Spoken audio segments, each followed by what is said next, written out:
Hola, soy Tami y esto es Contala como quieras. Los clubes de fútbol en Argentina son asociaciones civiles sin fines de lucro que pertenecen a sus socios y socias. ¿Qué quiere decir esto? Que los clubes no buscan obtener beneficios económicos, sino que su objetivo principal es brindar actividades deportivas y sociales a sus miembros. La administración del club y las decisiones como elegir a los representantes están en las manos de los socios y las socias. Para entender un poco más sobre el tema, hoy la cuenta Mónica Santino, que es directora del Club La Nuestra en la Villa 31. Hola Moni, bienvenida. Para empezar, nos gustaría que te presentes, que me cuentes un poco, tu nombre, de dónde venís, qué es lo que haces y qué fuiste haciendo en este tiempo. Bien, me llamo Mónica Santino, soy ex jugadora de fútbol, directora técnica de fútbol, militante, feminista, lesbiana, parte de La Nuestra Fútbol Feminista en la Villa 31, hace 16 años. Y de todo lo que hice o de todos los lugares que atravesé, puedo decir que La Nuestra es mi casa, es la casa de muchas, y la Villa 31 nuestro lugar en el mundo. Pasé por otros lugares, tengo un montón de años y la militancia me fue haciendo, ¿no? me fue formando en esta que soy. En otro tiempo, hace unos 30 años, fui parte de la comunidad homosexual argentina, la generación que peleó por la personería jurídica, y también ese transcurrir en esa organización me hizo esta que soy. También creo que es una carta de presentación hablar de la CHA de aquellos tiempos y lo que pasó en 20 años nomás de distancia entre esa organización y el alcance de unos derechos y de unas leyes que en aquella época no hubiéramos imaginado. Ley de matrimonio igualitario, ley de identidad de género, ¿no? Y toda la ampliación que hubo de derechos para nuestro colectivo en los últimos años, ¿no? En los últimos 10 años. Sí, totalmente. Aparte, lo que pienso es que todas esas personas que empezaron a dar, a poner en juego y a salir y a estar y a recuperar también historia, ¿no? Abrieron el camino para las siguientes generaciones que veníamos, para poder encontrar también nuestra identidad, nuestro lugar, nuestro espacio, así que nada, es fundamental eso, como para cualquier conquista de derechos, estar, ¿no? Y bueno, a veces es de diferentes maneras, pero... Sí, creo que es muy importante la perspectiva histórica. Antes de la CHA hubo una organización en los años 70 que se llamaba Frente de Liberación Homosexual, que la mayoría de sus compañeros y compañeras desaparecieron en dictadura, y la CHA viene a levantar esas banderas en 1984 en el contexto de recuperación de democracia. Claro. Y creo que siempre que recuperás el hilo histórico, sí, es importantísimo en nuestros barrios, en nuestros clubes, en todo lo que hacemos, ¿no? Sí. Nada que vos empezás a hacer viene de la nada o nació de un repollo. Entonces cuando no te permiten o no te dejan ver las cosas en contexto y con esa perspectiva histórica, no es una casualidad ni no es una inocencia, ¿no? Es sacarte identidad, sacarte de quién sos, ¿no? A dónde querés ir, de dónde venís y quién sos en el presente. Entonces me parece que eso es importantísimo cuando te presentás, cuando hablás, ¿no? Y poner ese contexto histórico, creo que es fundamental. Perfecto, sí, coincido totalmente. Mencionaste que sos parte de La Nuestra Fútbol Feminista. ¿Querés contarme un poco de qué se trata eso, ese espacio? Sí, es difícil contar a La Nuestra en pocas palabras y cada vez que pasa el tiempo más complicado, ¿no? Pero es una organización, un colectivo de mujeres y diversidades que nació en la Villa 31, en la cancha del barrio Güemes, en noviembre de 2007. Sí. Desde ese momento para acá nos pasó de todo. Nadie fue con un plan o un método al barrio para decir vamos a construir una organización feminista de tal y tal característica. Fue pasando, fue como un rompecabezas que se fue armando de acuerdo a necesidades, de acuerdo a demandas, de acuerdo a cada historia de cada compañera que es parte. Hoy, 16 años después, somos casi 200 compañeras en cancha en distintos espacios del barrio, con un cuerpo técnico de 16 compañeras, 17, la mitad de ese cuerpo técnico son compañeras de las que habitan la Villa 31, y eso lo decimos siempre con mucho orgullo, sí, porque son compas que entrenaban cuando eran más chicas con nosotras y ahora se convirtieron en profes, y es un lugar, un espacio para jugar, para ejercer el derecho al juego, desde una perspectiva feminista, de pensar el fútbol, un deporte que es de nuestros pueblos y que las mujeres y las disidencias siempre tuvimos un lugar de segunda, y cómo apoderarte de ese derecho a jugar en un espacio público como es una cancha de fútbol en un barrio. En las barriadas en general, ¿no? Las canchas de fútbol son los escenarios públicos por excelencia, donde pasa de todo. Entonces para nosotras plantarnos ahí, conquistar la cancha, conquistar un horario de entrenamiento, decirle a los pibes, miren, córranse un rato porque ahora les tocan las mujeres. Bueno, armó toda esa rueda de la que somos parte ahora, donde nos paramos como sujetas políticas, donde entendemos el derecho al juego como un derecho humano, donde le pusimos a eso pensamiento y donde creemos contribuimos un montón a lo que pasó con el fútbol femenino en Argentina en el último tiempo, en los últimos años. Desde su profesionalización y sobre todo desde su visibilidad, ¿no? A la profesionalización todavía le falta un montón de camino, pero creemos que para una piba en un barrio jugar a la pelota en un espacio que peleó, que construyó, donde sabe que necesita otra compañera para poder avanzar en la cancha, donde sabe que tiene fuerza para saltar, cabecear, meter un cambio de frente y que está bien, y que nadie le va a decir, bueno, eso no corresponde, claro, no es un juego de mujeres. Donde podemos hablar de los embarazos tempranos, donde podemos hablar del derecho al aborto, donde podemos hablar de una cantidad de cosas que hacen a la agenda del movimiento de mujeres de hace muchísimos años. Bueno, creemos que ese proceso es fútbol feminista. ¿No? ¿A qué llamamos fútbol feminista? Tiene que ver con esa estrategia de empoderamiento colectivo que arranca en esa ronda antes de empezar a entrenar y no termina, ¿no? Claro. Estás todo el tiempo volviendo a reciclarla en situaciones en tu casa, cuando te dicen que las tareas de cuidado de las domésticas son las que te corresponden, en los barrios a edad muy temprana, la mayoría de las compañeras hacen esa tarea aún cuando son niñas, entonces ahí jugar cobra una dimensión de liberación, que nosotras creemos que es revolucionario y que empodera como ninguna otra herramienta, ¿no?, de las que tenemos a mano. Sí. Es súper interesante y muy importante el trabajo que llevan adelante, y algo que se me venía a la cabeza mientras ibas contándome un poco, es esto de que en nuestra organización, por ejemplo, siempre decimos lo importante de que los vecinos y las vecinas podamos ocupar los lugares que siempre nos fueron negados, ¿no? Y los lugares en donde pensamos que nunca íbamos a poder estar. Y creo que eso se ve reflejado en la nuestra, por esto mismo que decís, o sea, son las mismas compañeras del territorio las que forman el equipo técnico, las que juegan, las que están en las rondas, las que se forman en lo que es feminismo, las que ya saben que es feminismo, porque digo, desde las villas hay una cuestión de saberte feminista, pero la dificultad está en nombrarlo, ¿no? En decir, en dar ese paso, en reconocer que todo lo que venís haciendo es un recorrido feminista. Entonces ahí en lo colectivo es donde podés encontrar ese camino y como esa explosión, ¿no?, de un montón de cosas y construir desde otro lugar. Sí. Hay algo ahí que está bueno pensar, es cómo vamos construyendo feminismo popular o feminismo villero.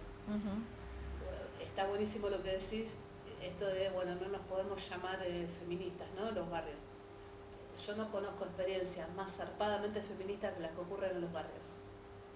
Y otra cosa me parece que es, si querés un feminismo más académico, más blanco, más elitista, ¿sí? Sí. En algún punto. Entonces, para nosotras la interseccionalidad es fundamental. Y cómo podemos empezar a nombrar feminista esto que pasa en el barrio todos los días, ¿no? De la compañera que abre la olla, la que está ahí para ayudarla y poner el hombro, la que se queda cuidando a los hijos porque la otra tiene que hacer esa red enorme que la conocemos en los barrios muy bien. No hay experiencia feminista más zarpada que esa, ¿no? Porque es comunidad, es construcción de lazos. Entonces, ¿dónde estaría la dificultad para poder nombrarnos feministas? O algunas voces que dicen en las villas no importa esa agenda, ni la de la diversidad, ni la del feminismo, porque el problema es otro. Bueno, yo creo que es bajarle el precio al pensamiento de las compañeras, lo que las compañeras hacen, y tenemos ejemplos de eso permanentemente, ¿no? Entonces, bueno, cómo empezar a animarnos a eso y empezar a escribir desde los barrios qué significa el feminismo para nosotras, desde qué lugar nos plantamos y qué es. Que no tiene nada que ver con el punitivismo, ni salir a escrachar, ni salir a medir el feminismo en sangre, ¿viste? Bueno, si vos estás con este o aquel, entonces no sos feminista. Bueno, es un error terrible, ¿no? Digo, sí, es vivir con las contradicciones. Exactamente, me paré lo que decías por eso, ¿no? Sí. Y creo que es re importante y que le daría una renovación al movimiento feminista de mujeres enorme, porque son las compañeras en los barrios y en tantísimos otros lugares las que le ponen el cuerpo y el pecho al machismo y a la violencia de género, que es cotidiana. Totalmente. Una de las preguntas que se me viene ahora es ¿qué sentís vos cuando pensás en la nuestra? ¿Qué pregunta? ¿Qué sentís en el cuerpo o cuáles son las primeras palabras que se te vienen a la cabeza? Qué difícil. Siento un orgullo enorme. Orgullo, creo que es la primera palabra que se me viene a la cabeza, es orgullo. Por lo que pudimos construir y por lo que pudimos hacer. En algunas situaciones, cuando escucho hablar, sobre todo las jugadoras más chiquitas, que son las que protagonizaron muchísimo el último tiempo los espacios de la nuestra, que tiene que ver con esto de la visibilidad del fútbol femenino, ¿no? Prender un canal, encima señales del Estado, ¿no? Que está buenísimo, la televisión pública, Deporte TV, ver partidos de fútbol femenino, acercarse a mundiales, saber los nombres de las jugadoras de la selección. Yo jugué al fútbol toda mi vida, eso a nosotras no nos pasaba. No teníamos referentes mujeres. Y veo a las más chiquitas que vienen acompañadas por la familia, vestidas de jugadoras de fútbol. Cuando yo empecé estaba sola, en Güemes de tierra, de cascote de vidrio sin alambre, sin nada, y no venían de fútbol, las pibas venían de gym. Claro. Y venían casi medio ocultas de la familia, ponerlo a la familia no sabían, no les daban bola. Entonces ese cambio en tan pocos años me da un orgullo, me da mucho orgullo. Y después una forma del amor, porque puedes decir amor y puede quedar así medio como las tarjetas, ¿viste? Que reparten. Sí. No, es una forma del amor que fue construido desde esos lazos. No te puedo decir es comparable al amor de una madre a un hijo, de un padre a un hijo, porque eso también es otra sí. forma del amor, pero es una forma de amor que da el juego, que da el saber que si te caes hay una al lado para levantarte y que si no pudiste tal cosa hay otra que lo va a hacer. Y eso es algo también muy barrial y es un código de barrio y una forma de organizarnos que es muy nuestra, que no sé si pasa en otras partes del mundo, quizás sí, pero es una manera argentina que tiene que ver con la fundación y la base de nuestros clubes. Entonces es una mezcla de orgullo y de ir cada martes y cada jueves y cada vez que vamos al barrio a palpar esa forma del amor y que se te meta en el cuerpo de una manera donde entendés que la solidaridad es política. La solidaridad, dicho así, no es nada, pero cuando vos le pones contenido y tenés la capacidad de ponerte en las zapatillas o los botines de la otra, bueno, es una fuerza tremenda, ¿no? Ujú. Y creo que esa fue la tarea de reconstrucción que tuvimos junto a muchísimas otras organizaciones que habitan la Villa 31 y nuestras barriadas, que es cambiar la sospecha por la solidaridad. Hay algo que hicieron las dictaduras, ¿no? Los gobiernos neoliberales, tristemente vamos a pasar de vuelta por eso, por el momento político de Argentina, que no es que yo voy a sospechar de vos cuando te acercás. No es a ver qué me quiere sacar esta o qué Sí. quiere, ¿no? Sino, bueno, ponerme en lo que me estás diciendo, ¿no? Y que cuando me estás hablando te estoy mirando.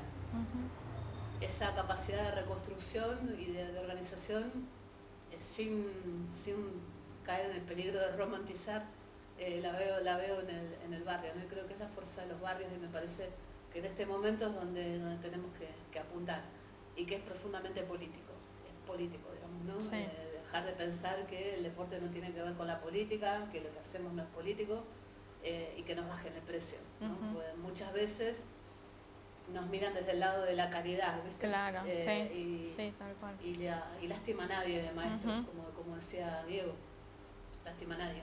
No estamos ahí por lástima, la lástima es terrible. Sí. Estamos ahí porque queremos poner un derecho en movimiento, queremos transformar la realidad y no tenemos otra forma que esa, ¿no? Para enfrentar todos los poderes que enfrentamos todos los días, nuestro poder está ahí, en esa forma de querernos y de estar. Bien. Sigamos como más a lo puntual. ¿Cuál podrías decir o cuáles serían como los objetivos principales de la nuestra? Sostener un espacio de entrenamiento para todas las mujeres y las diversidades del barrio, seguir ejerciendo ese derecho al juego, seguir buscando estrategias para erradicar la violencia de género y seguir empoderando a mujeres y diversidades desde esos lugares. Pensar en un club con conducción feminista. Este es un viejo anhelo de la nuestra, encontrar un espacio lo más cerca posible de la Villa 31, si fuera la Villa 31 sería glorioso, donde poder darle institucionalidad al proyecto. Es decir, bueno, somos un club, ya lo somos, ¿no? Pero tener un espacio donde podamos pensar en cómo sostener el proyecto deportivo, en tener jugadoras que si quieren ser profesionales puedan jugar en la nuestra. Digo, esto podría ser pensar a la nuestra en AFA, pero en un sistema como lo pensamos nosotras, no como están ideados en clubes de varones. Tener divisiones inferiores, estructurarlo en ese sentido y un espacio también donde pueda convivir un proyecto cultural, social, educativo, bueno, todo lo que es un club. En Argentina los clubes son muy, muy grosos, muy, muy importantes, pero pensados desde una conducción feminista, que sería un poco cambiarle la lógica a la historia que tienen nuestros clubes de 100 años, siempre conducidos por varones, siempre con lógicas que no nos representan. Entonces pensar en una forma de poder y de conducción feminista en una institución deportiva, ¿sí? darle institucionalidad a todo esto que supimos armar.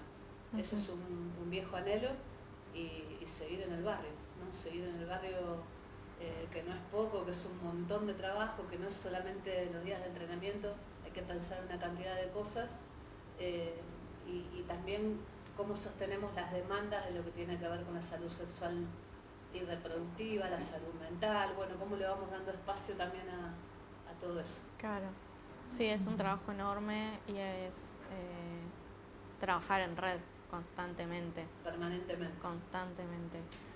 Algo que pensaba, ¿no? En relación a esto de, bueno, cómo se construye o se viene construyendo el fútbol, ¿no? Desde las masculinidades. Esto capaz más por curiosidad, pero ¿qué onda el tema de las arengas y de toda esa movida que las canciones de cancha, por ejemplo, suelen tener letras muy, muy violentas en lo que es el fútbol que conocemos, ¿no? Que hegemónico, por decirlo de alguna manera. ¿Qué ves ahí que podríamos...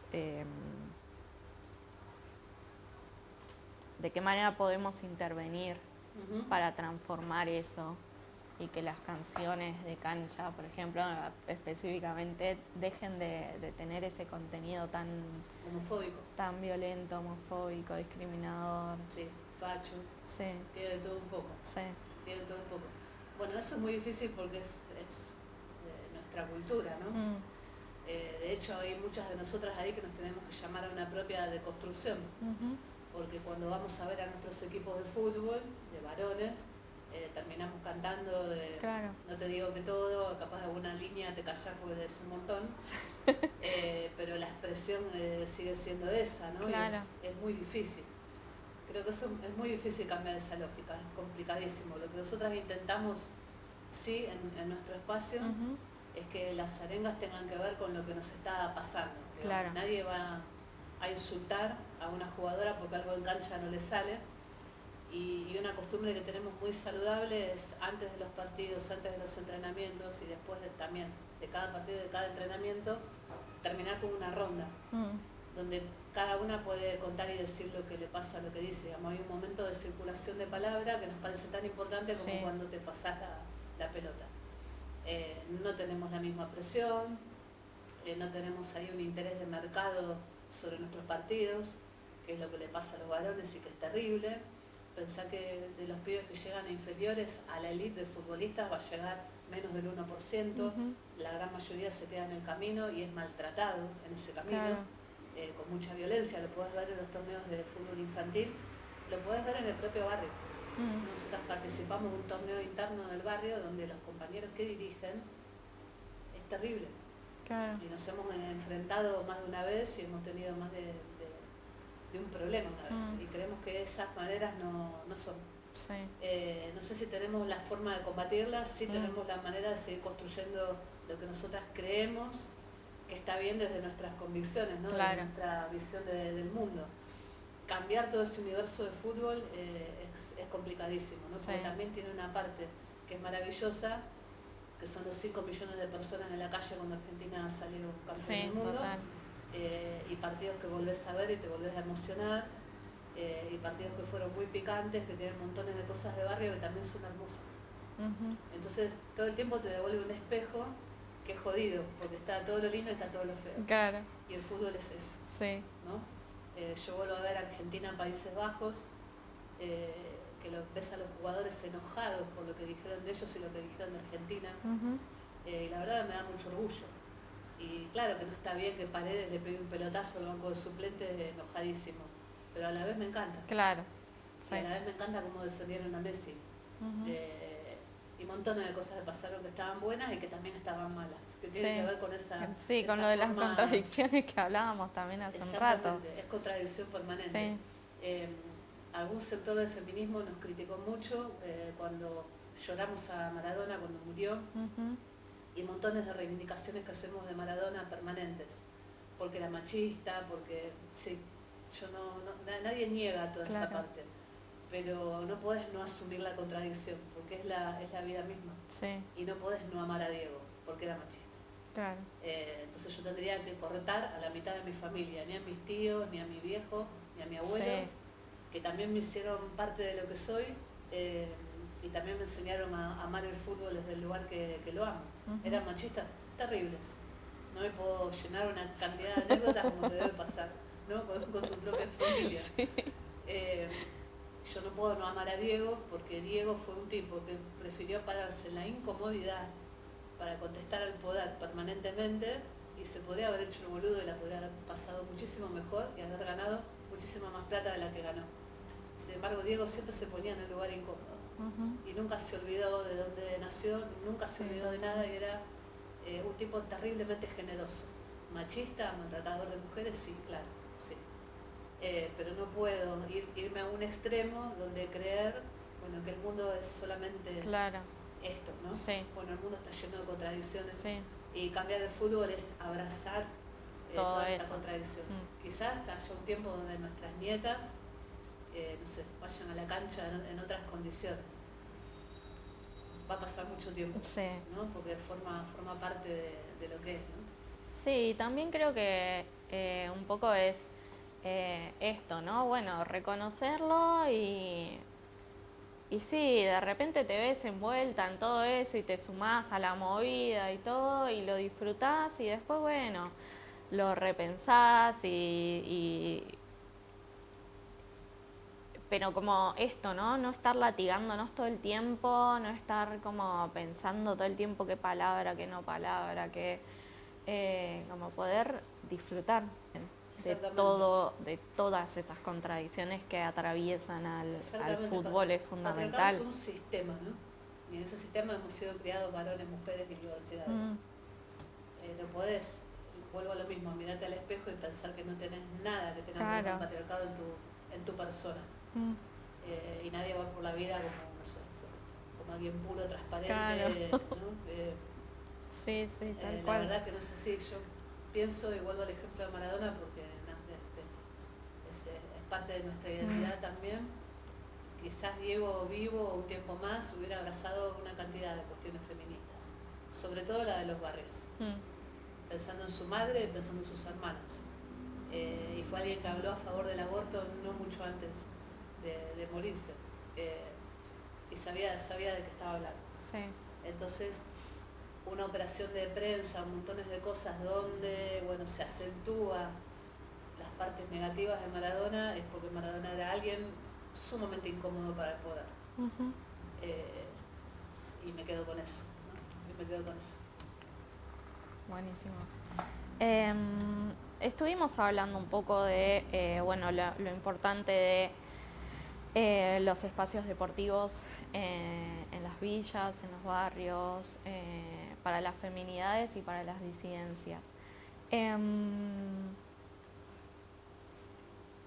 Me gustaría por ahí, si hay algo que vos durante este tiempo pudieras como recuperar de esas rondas colectivas, ¿no? Que se arman y de todo lo que pasa alrededor de la cancha, pero no dentro de la cancha, no en el juego en sí, sino como, bueno, en todo lo demás que abordan desde la nuestra. Creo que es hermoso llegar cada martes y cada jueves y que los pibes más grandes nos ayuden a sacar a los varones más chiquitos para que la cancha quede para las pibas. Que es hermoso el saludo de algunas personas que viven alrededor de Güemes y que nos conocen hace un montón de tiempo. Hermoso el señor y la señora que hacen tortilla ahí al costado de la cancha y que nos esperan. Ese llegar al barrio y en ese saludo, ¿no? Que es como reconocimiento. La mitad de nosotras no vivimos en la Villa 31 y pareciera que somos del barrio. A veces vienen algunas personas a conocer a la nuestra o entrevistarnos y creen que vivimos en la villa. Creo que eso habla de la presencia. Yo recuerdo cuando empecé a ir que iba sola, tuve más o menos un año o dos que iba yo sola. Escuchaba a los curas villeros hablar de la pedagogía de la presencia, decían, ¿no? Y me quedó dando vuelta las palabras o la frase o la forma. Y creo que hay algo en los barrios que cansa mucho, es a las personas que van un tiempo por intereses de elecciones, por intereses de lo que sea, toman un conocimiento del barrio y se van, ¿no? Que es como un extractivismo cultural. Y después, bueno, se mandan la parte de por ahí, ¿no? Hablando en nombre del barrio y lo que nosotras hicimos es exactamente lo contrario, ¿no? Supimos con mucha paciencia, con estar, con no irse. Digamos, yo tenía entrenamientos en ese tiempo de 3-4 pibas, y llovía y estábamos igual, y hacía mucho calor y estábamos igual, y la cuestión era estar en el medio de la cancha y no irse. Creo que la pedagogía de la presencia es eso, no irte. La pandemia la sostuvimos como pudimos, fueron 8 meses sin entrenar, durísimo, pero que íbamos todos los sábados al barrio a hacer lo que pudiéramos hacer en esos tiempos donde se nos rompió todo, ¿no? Porque fue terrible. Creo que todavía no lo terminamos de procesar lo suficiente, ¿no? Que fue como un tiempo que se le dio vuelta a la página muy rápido porque había que seguir.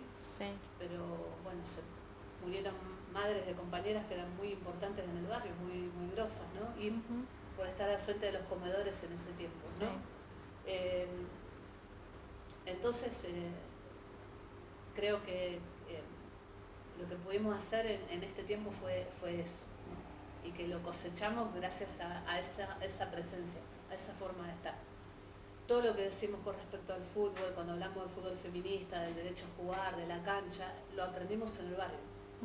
Nadie vino con un libro de nada, fue un saber que se fue construyendo con las compañeras.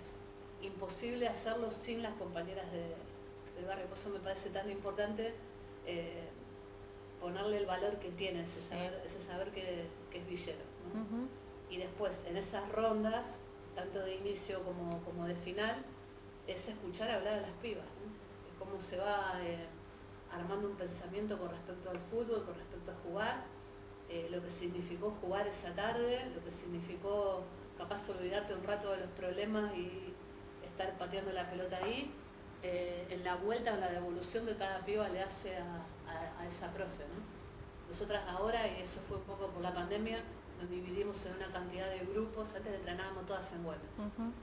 No me pregunte cómo hacíamos, pero hacíamos eso. Y ahora estamos en 3 espacios distintos del barrio, divididas por categorías, con grupos de 3 profes. La vuelta que las pibas le dan a cada grupo de docentes, bueno, es maravillosa. Como también lo que le pasa a cada quien que ahora entrena y hace unos tiempos era jugadora, ¿no? Claro. La vuelta que le da eso y el empoderamiento que significó. Desde decir, bueno, puedo jugar y juego acá en la puerta de mi casa, de decir, profe, ¿hay alguna manera de que me pueda ir a probar a un club? Desde la que dice, bueno, se quedó cuidando a los pibes y cocinando a mi compañero y yo estoy acá jugando. Esas cosas, ¿no? Que a veces no nos damos cuenta, pero creo que son importantísimas. Bueno, esto de, retomando un poco lo del el concepto de clubes de barrio, y lo último, o lo que se fue mencionando en el marco del DNU, que tiene que ver con el SAD. Si nos puedes contar un poco de qué se trata eso y cómo impactaría en los clubes de barrio, qué es lo que vienen hablando en la nuestra y demás. Sí, la inclusión en ese decreto de los clubes, ¿no? Y que deja abierta la posibilidad de que sean sociedades anónimas deportivas, es realmente absurda, porque no hay ninguna urgencia en que los clubes se transformen en SAD. Lo que pasa es que cuando vos repasás, ¿no?, todo el cuerpo del DNU, que está escrito y redactado a pedido de los grandes grupos económicos, ese artículo en particular es del gusto de Mauricio Macri. La SAD es un viejo deseo, un viejo anhelo de Macri, de pensar el fútbol, el negocio del fútbol, transformando a los clubes en empresas, que es lo que pasa en algunos otros lugares del mundo, en particular en Europa, ¿no? Vos tenés los grandes equipos del Manchester City, el Paris Saint-Germain, que están comprados por fondos, como si te dijera una especie de fondo de comercio. Sí. El Paris Saint-Germain por Emiratos Árabes, bueno, y así, ¿no? Entonces, el sueño de Macri es ese.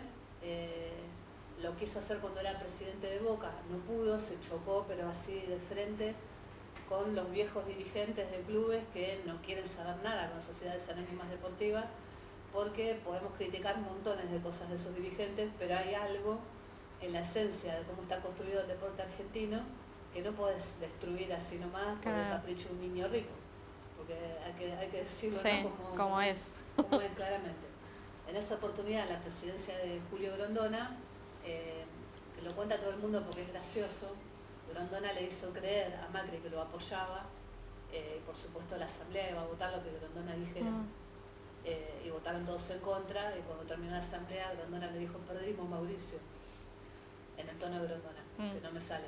Pero bueno, todo el mundo recuerda eso, se ríe mucho porque fue algo con lo que Macri chocó. Claro. Entonces ahora, incluir ese artículo en este DNU es ridículo, porque si vos pensás el título, necesidad y urgencia, en el medio de la crisis política y social que tiene Argentina, pensar eso, la verdad que no tiene ningún sentido, y ya hay un blindaje, digamos, hay muchos clubes de los que están en AFA, que en su estatuto dicen claramente no a las sociedades anónimas deportivas. El presidente Claudio Tapia, antes de todo esto, porque la vio venir, hizo también una declaración donde el único club que no votó en contra, fue Talleres de Córdoba, justamente en Córdoba. Bueno, hay alguna posibilidad de que Talleres quiera convertirse en una sociedad anónima deportiva. Y hubo otras experiencias, le pasó a Racing con la quiebra, le pasó a Argentino Junior, que gerenció únicamente el fútbol. Fue un tiempo que fue una locura, porque Argentino Junior jugaba de local en Mendoza, ¿no? Para que te des una idea de lo que puede llegar a pasar. Y Racing, que estaba todo mal, bueno, Racing ahora tiene en su camiseta, dice dueño de una pasión, porque pudo dar vuelta a eso, ¿no? Pero el club estaba quebrado, absolutamente quebrado. Entonces yo creo que es ir contra una cultura que es muy nuestra. Vuelvo de vuelta a lo que es la organización, la comunidad, y cómo nacieron nuestros clubes, ¿no? Nuestros clubes tienen más de 100 años, eran grupos de amigos que por lo general se juntaban cerca de los ferrocarriles. Hay una historia muy ligada de los ferrocarriles en Argentina y los clubes de fútbol, y donde pasaba de todo, ¿no? Y lo que pasaba era justamente comunidad. Muchos de nuestros abuelos, de nuestros viejos se conocieron en bailes de carnaval en los clubes. Ir al club era todo, absolutamente todo, y a pesar de los cambios sociales, eso sigue siendo de alguna manera así. Y tenemos historia, ¿no? Vuelvo de vuelta a la perspectiva histórica. Tenemos historia de clubes con nombre y apellido. Una sociedad anónima, ¿qué es? Es anónima y es únicamente para hacer negocio. Y pensar el fútbol estrictamente en los términos comerciales. Nunca pensar en la formación de un deportista, ni el club que abre sus puertas para que todos podamos acceder al deporte. Claro. ¿No? Entonces, para nosotras y desde nuestra perspectiva, y porque queremos ser un club algún día, bueno, vamos a luchar contra la SAD en todas las redes que aparezcan. Hay redes importantes en función de esto. Digo, hay una gran masividad en decirle no a un proyecto de estas características. La Confederación Argentina de Deportes presentó ayer un amparo ante la justicia, que se levantó la feria para agarrar ese amparo. La Confederación Argentina de Deportes es la máxima autoridad en Argentina deportiva, y también una intención de esta AFA y de este presidente de ir contra eso, ¿no? Operaciones de prensa ya hubo miles, ¿no? De decir que el Chelsea quiere comprar Estudiantes de La Plata, Newell's. Era interesante la selección que habían hecho porque era el AMBA, ponele, y algunas provincias importantes. ¿Qué harían en ese caso? Llevarse pibes, niños cada vez más jóvenes a sus clubes, como una propiedad. Claro. Digo, sería como un panorama terrible, y no creo que ninguno de esos clubes esté dispuesto a tirar al tacho su historia por una locura de estas características. Pero tiene nombre y apellido, es Mauricio Macri, por eso quería volver a Boca, y por eso Riquelme le ganó como le ganó.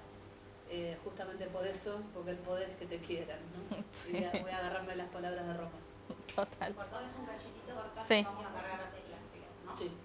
Bueno, me quedan dos preguntas por mi parte. Una tiene que ver con el Mundial. ¿Cómo lo vivieron con las compañeras? ¿Qué fue lo que atravesaron? ¿Se juntaron? ¿Lo miraron? ¿Se iban mandando mensajes? ¿Se conectaban? ¿Cómo fue todo ese momento? Sí, juntarnos no fue muy posible por los horarios de los partidos, por los laburos, íbamos a hacer pero sí estábamos en contacto permanente, ¿no? Con los teléfonos. Y recuerdo uno de los días de entrenamiento, por nosotras en diciembre solemos como ir concluyendo el año, pero entrenamos hasta antes de las fiestas, o sea que más o menos estuvimos entrenando el tiempo del Mundial. Recuerdo un entrenamiento donde se pararon de jugar porque alguien empezó a cantar de muchachos, ¿no? Y cantaron todas, ¿no? Fue increíble, eso fue creo que la semana antes del 18 de diciembre. Claro. Pasó eso. Entonces lo vivimos con muchísima emoción. Hay gustos particulares, digamos, por cada jugador. Se nota un montón la cuestión generacional de quienes vimos jugar a Maradona hace muchos años y quienes crecieron con Messi. Claro. Pero creo que fue como una especie de tiempo mágico, ¿no? Como una especie de estado de gracia, donde lo único que hacíamos, lo hacemos habitualmente, pero fue mucho más reforzado, hablar de fútbol permanentemente. Claro. ¿No? Desde el comentario de los partidos hasta hablar de los jugadores como si fueran parte de la familia, que eso es muy loco. hay gustos diversos, hay algunos gustos muy particulares por Di María. Bueno, Messi estaba como no más allá de todos los comentarios, pero me llamó la atención que ponerle una generación así más intermedia tuviera mucho gusto por la forma de jugar del Cuti Romero,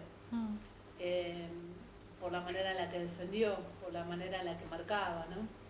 Hay una imagen que creo que me parece que es contra Francia, que se le pone así cara a cara a un jugador francés y grita no sé qué cosa, ¿no? Y esas formas de jugar que tienen que ver con el barrio, ¿no? Hay una forma de acuerparse y de poner el cuerpo cuando jugás a la pelota, que también se aprende en los barrios, o la sabe hacer la gente que nació en un barrio. Sí.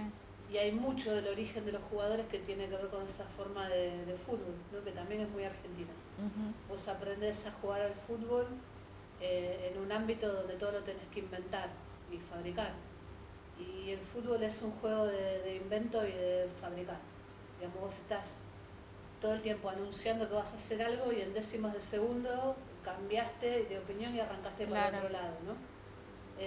Eso que hace Messi con ese croata gigante, que le saca como 4 cabezas y Messi es re chiquito. En la jugada previa del segundo gol, ¿no? Que después se la pasa a Julián Álvarez. Va, vuelve, hace que va, vuelve, bueno, así se juega la pelota a la villa. Así se resuelve muchas veces el uno contra uno, ¿no? Cuando dos pibes se ponen a jugar o dos pibas se ponen a jugar en el medio de Güemes y están jugando uno contra uno, a ver quién gambetea a quién. Claro. Bueno, no se aprende en una escuela, ¿viste? Se aprende ahí, en el barrio. haciéndolo. Entonces yo creo que estuvimos celebrando todo ese mes esa manera de jugar y que fue una selección que representó muy bien eso, ¿no? Al tiempo nos invitaron a participar de la edición de un libro que se llama Semilleros. Y era agarrar la historia de cada jugador de la selección pero vinculada a su club. A mí me tocó Otamendi porque soy hincha de Vélez, ¿no? Entonces tuve que ir a investigar su club y era un club en Don Torcuato, San Fernando, viene en zona norte, ¿no? Y bueno, está el recuerdo de Otamendi, y en el bar del club venden una hamburguesa que se llama Otamendi, bueno, nada, todo nuestro folclore. Pero cuando vas recorriendo la historia de cada jugador, el origen es ese, ¿no? Enzo Fernández en San Martín, bueno, el de Otamendi me acuerdo por esto, el de Messi en un club de Rosario, y así cuando vas pasando. El de Julián Álvarez, un club en Córdoba, en Calchín se llama el club. ¿No? Y ahí cuando ves que es una cosa que es en todo el país y que es maravillosa y que tiene que ver con esa forma de jugar, que es inventar sobre la necesidad. Por eso cuando Mbappé dijo el fútbol sudamericano es inferior porque no tienen las canchas que tenemos acá y no sé qué, bueno, no entendiste nada. No, ahí está. Segundo Francia. Hay formas de aprender a jugar al fútbol y otra vez, no quiero caer en la romantización porque después necesitas entrenamiento, profesionalización, necesitas montones de cosas para ser campeón del mundo, pero lo que celebramos fue que campeón del mundo fue esa forma. Claro, sí, totalmente. A nosotros nos pasaba que en los barrios, en el pasillo de mi casa, ponele, hay un vecino que siempre saca la tele cuando hay fútbol, ¿no? Entonces sacaba la tele afuera y estábamos todos ahí con la remera y gritando y no sé qué, y por ahí yo estaba adentro y ya escuchaba que el otro había gritado el gol y yo todavía no lo había escuchado y era todo como una cosa así que ¿no? Pero era tremendo, muy emocionante. Nos merecíamos sí, ese diciembre. Sí, acá totalmente. Raro, ¿no? En el culo del mundo, un país que parecía una maqueta, y en diciembre, siempre los mundiales fueron con frío. Claro. Bueno, sí, no, fue fantástico. fantástico. Así. Sí. Bueno, y para ir cerrando, en principio me gustaría que si tenés algún mensaje o algo que quieras transmitir para el fútbol femenino disidente, para las infancias, para las futbolistas en cada cancha de cada barriada, de cada villa, y después lo que quieras compartir con nosotras. Bueno, el fútbol femenino hablábamos, ¿no? Al principio sufrió este último tiempo montones de cambios, ¿no? De transformaciones, y las que se acercan a jugar al fútbol ahora no son las mismas de hace un tiempo. A mí nos llena de orgullo esos cambios, y que haya jugadoras que quieran ser cada vez más profesionales, pero que no nos nuble la vista. Digo esto, que no nos olvidemos nunca de dónde venimos. Que no querramos pensar o imaginarnos nuestro fútbol igual a lo que les pasa a los varones, en el sentido de cómo ese jugador de fútbol es una mercancía, ¿no? Sí. Entonces, en el afán de querer ser mejor y profesional, que está buenísimo, nos perdamos de vista ese origen, ¿no? Y que los horizontes sean únicamente, bueno, ver cómo puedo jugar acá o allá, que me pagan más, y no poder seguir construyendo solidariamente esos cambios para enfrentar al poder real, que es capitalista, patriarcal y machista, ¿no? Entonces, para esas infancias que se animan a jugar, que se animen a jugar, digo, ¿no? Cada vez más. Y pensar que ahora hay referentes mujeres. Quisiera que hubiera mucho más directoras técnicas dirigiendo planteles de fútbol, no seguir pensando que los varones son los que saben más. Y me parece que el gran desafío que tenemos el próximo tiempo es ese: no olvidar quiénes somos y seguir ocupando los lugares donde se toman decisiones. Esto me parece que es central, y animarnos a discutir ese poder de igual a igual. Para el fútbol femenino eso, y después para el momento que atravesamos en Argentina, deseamos nosotras profundamente de corazón que quienes somos parte de organizaciones sociales, feministas, villeras, nos encontremos en serio para poder enfrentar lo que se viene, que es realmente un monstruo, que es el enemigo real, Sí. Que lo tenemos ahí nomás, que gobierna, que domina, que está en todas partes, para seguir luchando por nuestra identidad, por nuestra soberanía, para no perder ningún derecho, no retroceder ni uno solo, y que la única posibilidad que tenemos de enfrentar todo eso es el encuentro, ¿no? Pero el encuentro de verdad, el encuentro político, el encuentro que nos permita enfrentar un monstruo de estas características. Y soy optimista en eso, ¿no? Porque creo que estamos llenos de recursos humanos extraordinarios en los barrios. Entonces yo apostaría 1000 por 1000 a esa forma de organización, y que sea real y concreta, ¿no? Después veremos cómo se conduce, ¿no? Yo confío, creo en una forma de conducción horizontal, donde la palabra de cada quien valga, y poder guiar eso, ¿no? No ser una asamblea estudiantil, porque eso no cambia nada, Sí. pero cómo poder encontrar formas que nos permitan guiar un poder de esas características. Y me parece que esa representatividad que fuimos perdiendo por distintos motivos, hay que recuperarla por ahí. Bueno. Confío en eso, en el poder de nuestros barrios y de nuestro pueblo. Bueno, muchas gracias por este tiempo, por compartir tu historia, tu perspectiva, lo colectivo, que es fundamental. Aprendí un montón, la pasé muy bien, y de nuevo te agradezco mucho por estar acá. No, gracias a vos. Yo también aprendí un montón, la pasé re bien. Gracias, muchas gracias.